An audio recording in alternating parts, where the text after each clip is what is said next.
தாய் தமிழ் உறவுகளுக்கு வணக்கம். 1,00,000 வாக்குகள் வித்தியாசத்தில் வெற்றி பெற்றார். 1,00,000 வாக்குகள் வித்தியாசத்தில் வெற்றி பெற்றார்.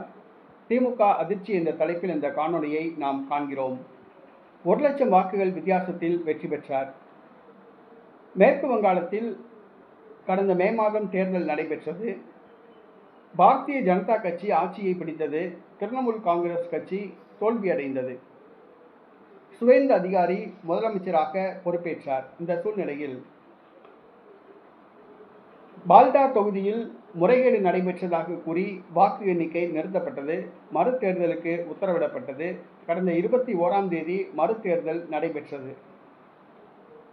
திரிணாமுல் காங்கிரஸ் கட்சி வேட்பாளர் போட்டியிலிருந்து விலகுவதாக அறிவித்தார். நேற்றைய தினம் வாக்கு எண்ணிக்கை நடைபெற்றது. பாரதிய ஜனதா கட்சி வேட்பாளர் பாண்டா அவர்கள் 1,00,000 வாக்குகள் வித்தியாசத்தில் வெற்றி பெற்றார். ஆளும் கட்சியாக கடந்த 15 ஆண்டுகளாக இருந்த மம்தா பானர்ஜி தற்பொழுது எதிர்க்கட்சி வரிசைக்கு சென்றுள்ளார். திரிணாமுல் காங்கிரஸ் 4வது இடத்தை பிடித்தது.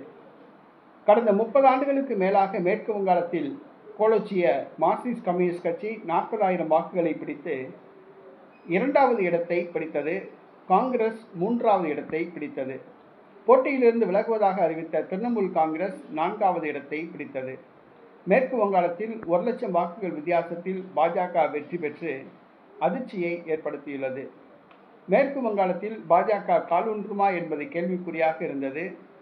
தற்பொழுது 15 ஆண்டு காலமாக ஆட்சியில் இருந்த மம்தா பானர்ஜியை வீழ்த்தி பாரதிய ஜனதா கட்சி ஆட்சியை பிடித்துள்ளது.